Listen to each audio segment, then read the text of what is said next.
Hello and welcome to an episode of Live with Pete Lombard. We're actually pre-recorded here. We're using the beautiful studios here in North Brantford. I guess it's called Tutucket TV.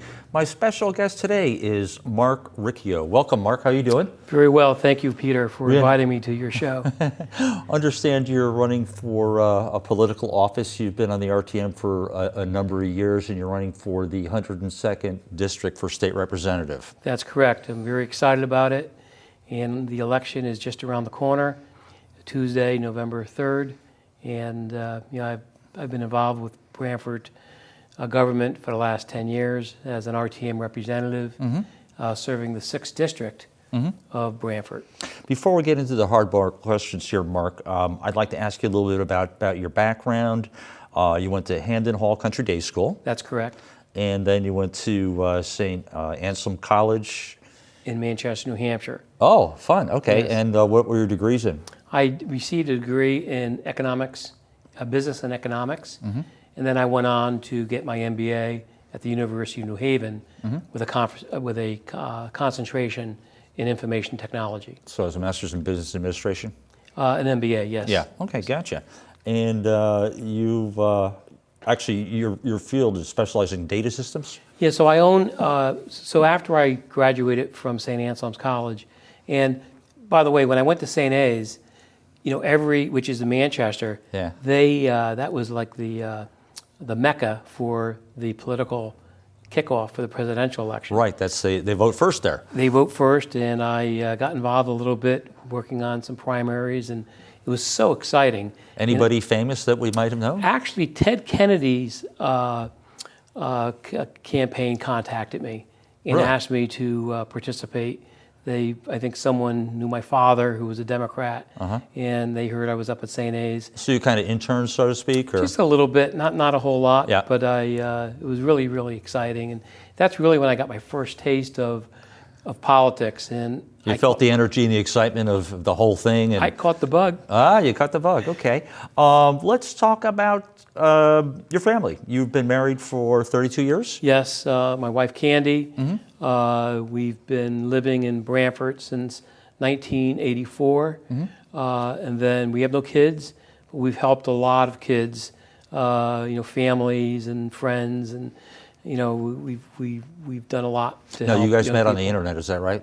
No. We actually met in a garage. That's because Al Gore didn't invent it yet. Okay, you met in a garage. Yeah, what happened is I was living in New Canaan, and I met her in a house that her brother bought, and she was living in New Canaan. Actually, she was living in Norwalk, but working in New Canaan, and I was living in New Canaan, commuting into New York City, and we met down in New Canaan, and then. The rest you saw her in the garage and you said, the one changing the oil over there, that's the one for me. Right. Congratulations on 32 years. And she's a wonderful person. Yeah. She's my rock, and we really had a wonderful relationship all these years. Gotcha. Let's talk about, let's go back to high school and college for a minute. I mean, a lot of people know you, but we want to really get to know you a little bit more before we get into the tough questions. Play any sports in high school? I played football for 4 years at Hamden Hall. Really? What position? Center. Oh, okay. Yep. That's a tough one. Yes. You got to chew gum and walk. That's right. When you do that. Anything else? And then I also played baseball for 4 years, right field. Right field? Yes. And I was a leadoff hitter. And okay. my nickname was called Mole because I was a really good slider. And there's kind of a story behind that. But my friends that are watching this now, they're probably having a good laugh because I was very sneaky quick, and I was a really good base runner. So. Yeah, that's all I could do. I mean, I could maybe earn a walk, and then I could steal the bases. But that's all I could do. Yeah. Not much more than that. And I love sports. I also loved studying American history in high school and in college. I love reading about World War II. I think that is, in fact, one of the greatest generations we ever had. Absolutely. There was a book out by one of the anchors. I forget if it was Peter Jennings or... Brokaw. Okay. Yep. Okay, I get those guys confused. All right. Let's talk about, let's see, you are elected to the RTM in 2009. That's correct. And you represented what part of Brantford? I represent the 6th District, which is... Brantford Hill? No, it's Brushy Oh, Plains Road. Oh, gotcha. Okay. Exit 54. Oh, gotcha. Okay. And been 5 terms, and very involved with the neighbors and very accessible. When we had the tornado, I was out directing traffic and making sure people were getting answers. I actually said to Jamie Cosgrove after the tornado, I said, Jamie, what we ought to do is take the 30 RTM members when we have a crisis and turn them into ambassadors. And not that we can not that as if we can make decisions about what's going on, because Jamie and his administration, of course, is in charge of that in Public Works. But have us be the opportunity for people to call us to get them answers to questions. And I think Jamie liked that suggestion, so I wanted to see if we can pursue that and turn us into ambassadors when we have some type of a crisis, whether it be a power outage, a storm, or something like that.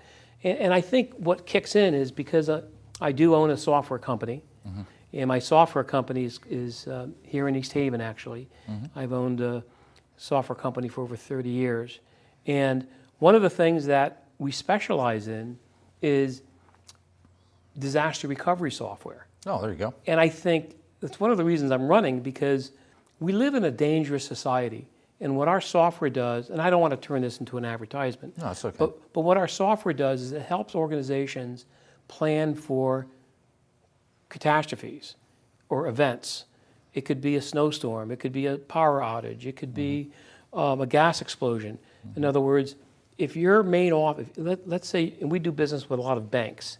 So let's say the bank's main office becomes disabled. How do you get your business back up and running? And it's complicated. And so my emergency preparedness and my disaster recovery kind of kicks in.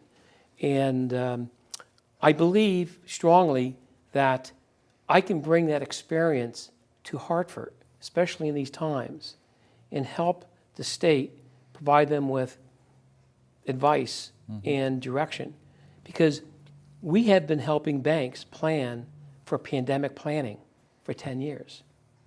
And if you notice, everyone out there in TV land, you never had a problem getting your money or making deposits or paying your mortgages because the banks were prepared to deal with pandemic planning for many, many, many years. Let's talk about the rainy day fund. First, I'd like to talk about the state of Connecticut. The state of Connecticut had a pretty good rainy day fund. And about 50% of that has now been redistributed to businesses and helping folks out. We still have quite a bit left.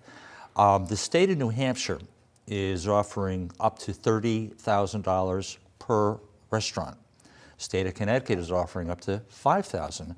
And clearly that's not enough. What's your position on that? Well, when we talk about the rainy day fund, at least when I do, we're talking about the Brantford rainy day fund. Right. Well, let's talk about the state for just a second. But with the state, the problem is we don't have the money.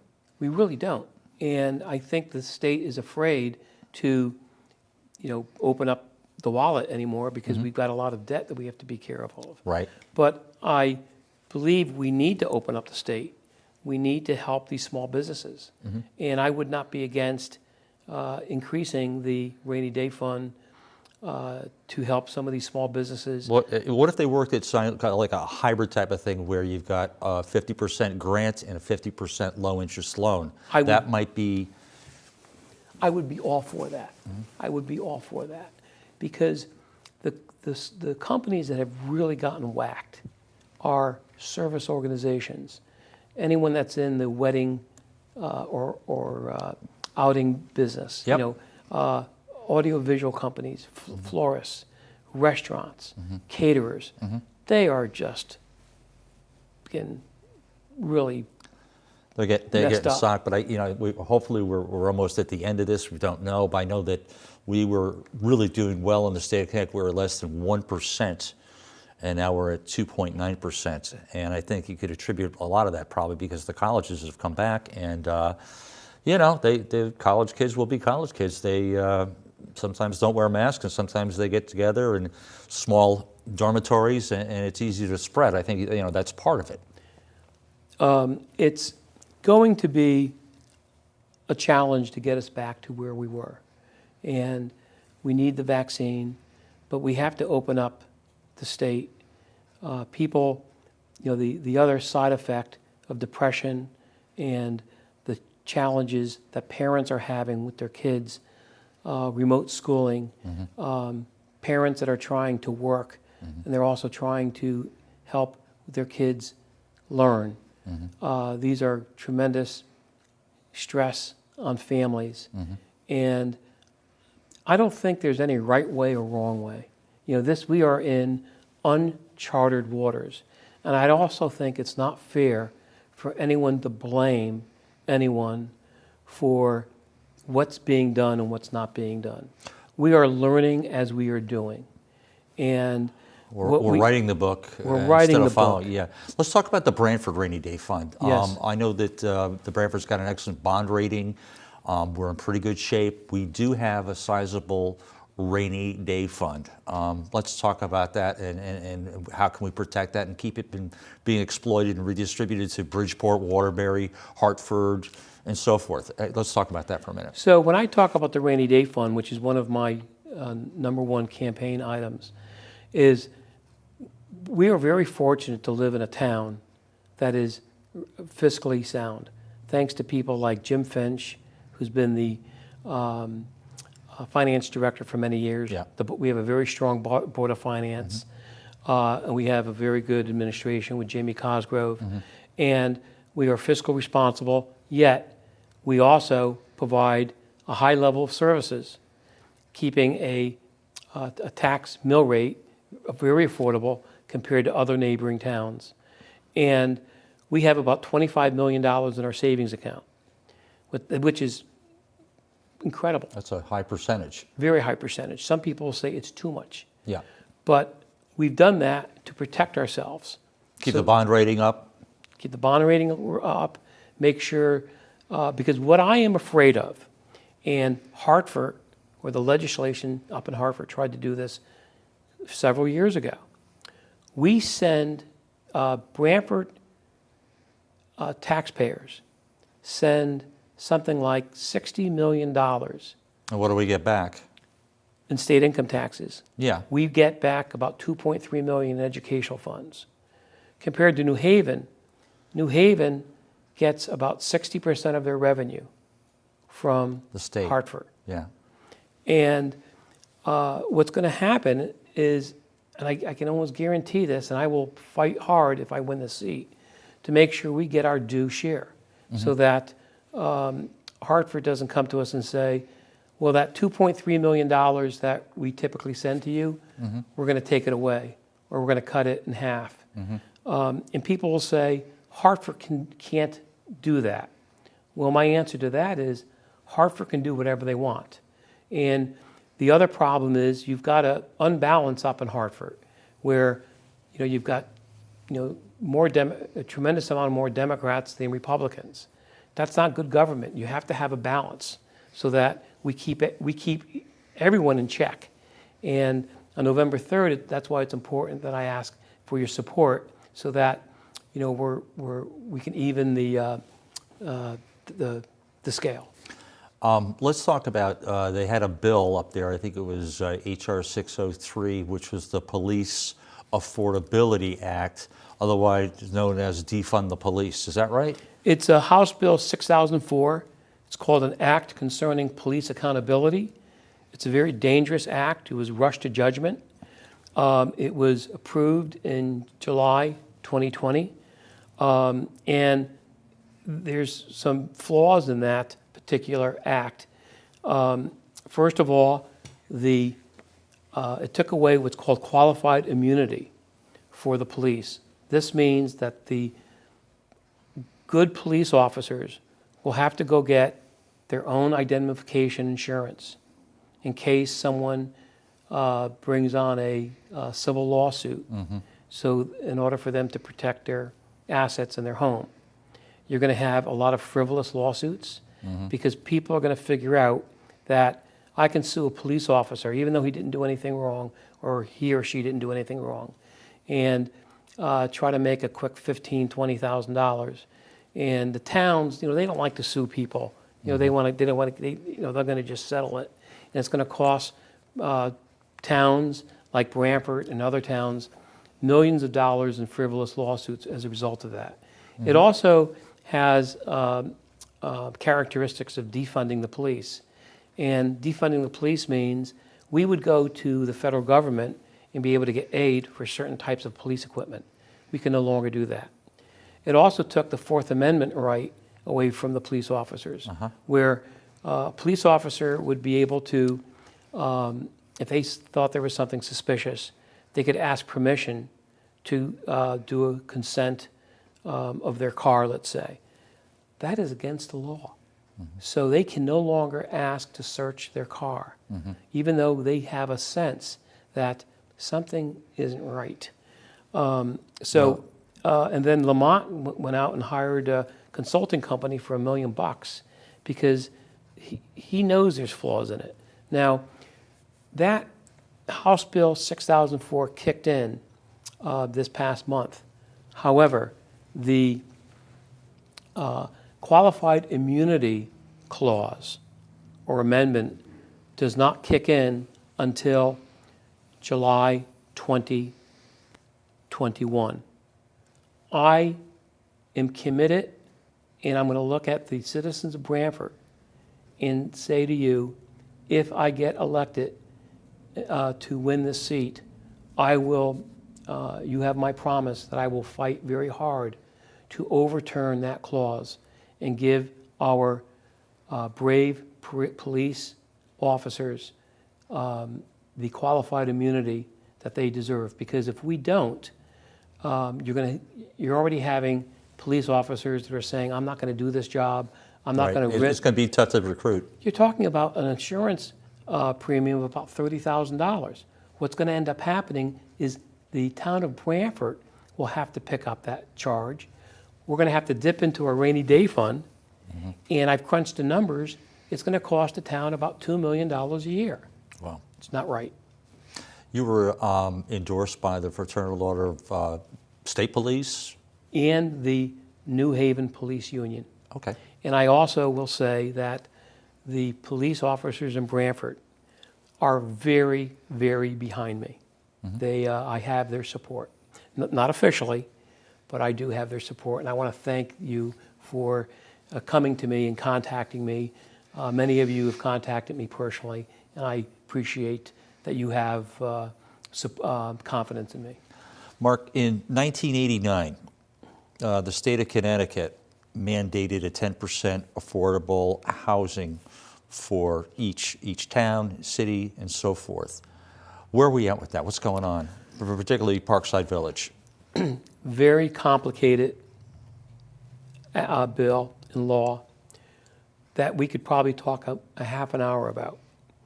We don't have a half an hour. I know, and so I'm going to try to. All right, let's go. Yeah, touch it. So here's the deal. In 1989, Hartford said each town has to have 10% of your housing stock as affordable housing.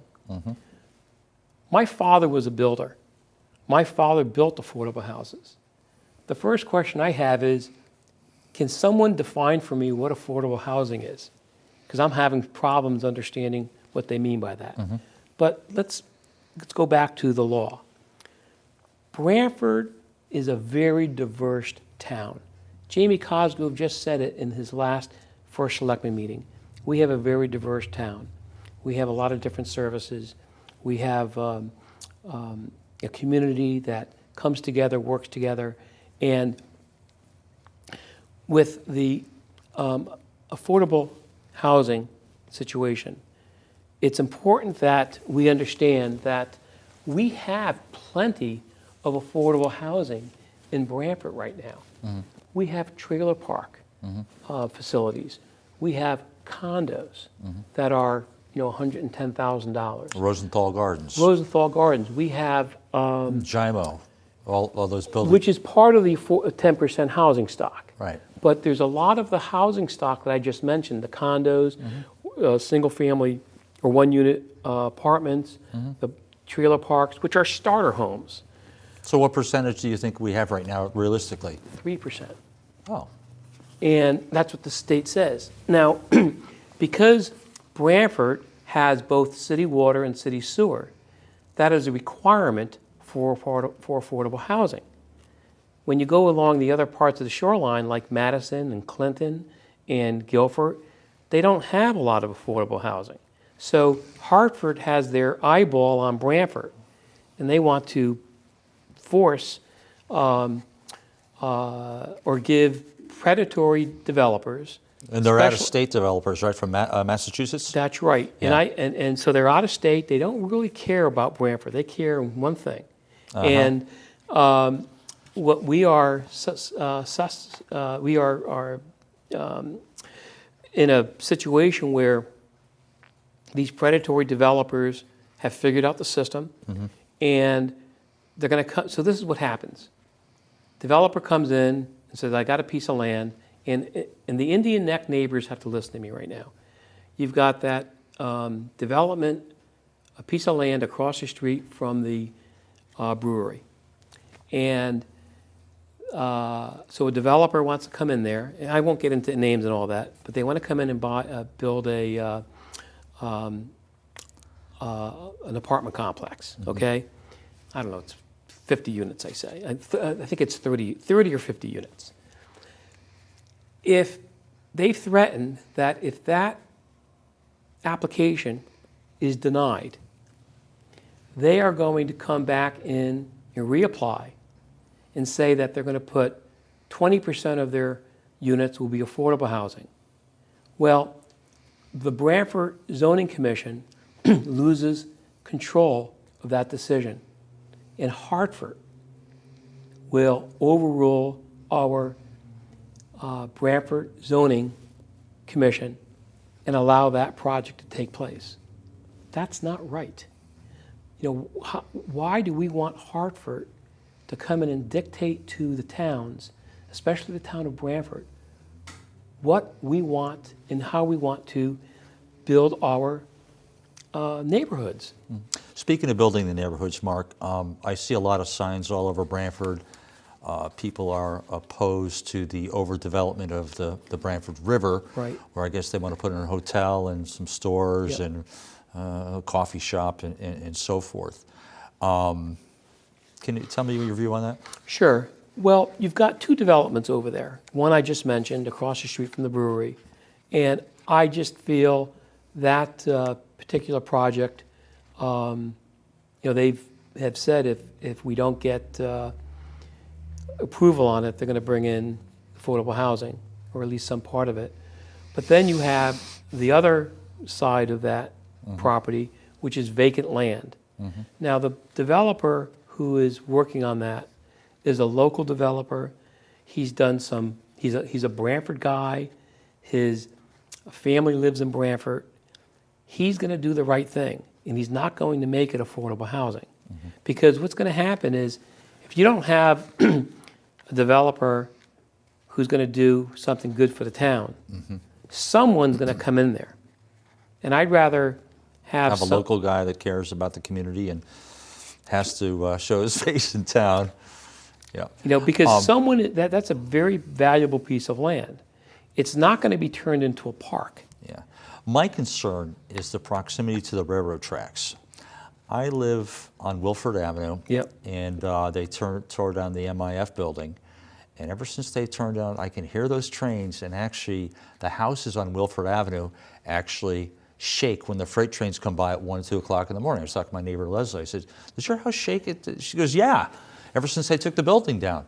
Oh, isn't that interesting? Yeah, okay, yeah, yep. yeah. So it probably muffled the sound. Oh, we couldn't really hear the train that much, Gotcha. but then the foundation or something. But no, you could just feel like you could see, your coffee going like this. So I mean, that's a concern. That particular area, that the railroad going through there. Who's going to want to live next to the railroad track? Well, it's a and part of the affordable housing laws is they want it to be close to mass transit. So we built that beautiful, or the state built that beautiful train station. Oh, it's great, yeah. And it's wonderful. And people could walk there and commute and so forth. But that's also bringing opportunities that is going to force our hand to make some decisions in regard to the overgrowth of that area. So it's a very complicated topic, and it's a tricky topic. But what I am against, I am against Hartford dictating to us how our zoning regulations should be enforced. I think we know better than they do. Mark, we only have a couple more minutes left, Okay. and I just wanted to touch on a couple of things really quick, and I'll have you give me a closing statement. What could the state of Connecticut or the government do to lower the problem with the COVID? I mean, would you be in favor if the governor said, hey, we have to have mandatory masks, this thing's at 5% or whatever? Would you be in favor of mandating mandatory masks for this, the state of Connecticut? I believe that people need to be safe. They need to be following procedures, but I think the procedures are unclear. I don't think it's been clear to what people need to do. When I go out, I wear a mask into a restaurant. Mm-hmm. When I get seated, I say, can I take the mask off? Otherwise, it's tough to eat. Yeah, I mean, and I think with businesses, I think they're being very careful with their employees. I have not seen my staff since March 1st. Mm-hmm. That was my decision. I wanted to make sure my employees and their families were safe. So I think organizations need to have some responsibilities, take on some of the responsibilities themselves. Well, ABC News said last night that if 90% of the folks adhered to the social distancing and wearing the masks, we would save 100,000 lives. So that's why, I mean, it's not going to hurt you to wear the mask. No, it's not. I play a lot of golf. Yeah. And where I play golf, I get out of the car. Mm-hmm. The rules are we put a mask on. Yep. We walk up to the first tee. Mm-hmm. You want to hit golf balls. There's only 4 people on the driving range at a time. The putting practice putting, you have to wear a mask. And then when you go to the first tee, you can take the mask off. Okay, Mark, we got about a minute left. Any closing statements you want to talk to the folks out there and tell them what's... First of all, thank you for having me today. Oh, you're very welcome. My pleasure. And I want to tell people in Brantford that I'm honored to be a candidate for the Republican and the Independent Party for the 102nd District for the State of Representatives. Brantford has not had a Republican for the seat for over 25 years. And I promise to be Brantford's voice in Brantford. I promise that I will have your back, and I will do everything I can to make sure I protect Brantford and the citizens of Brantford, and I hope I can earn your vote and your support. Mark, I want to thank you very much for coming out this evening. It's been a pleasure. Thank you, Peter. Thank you.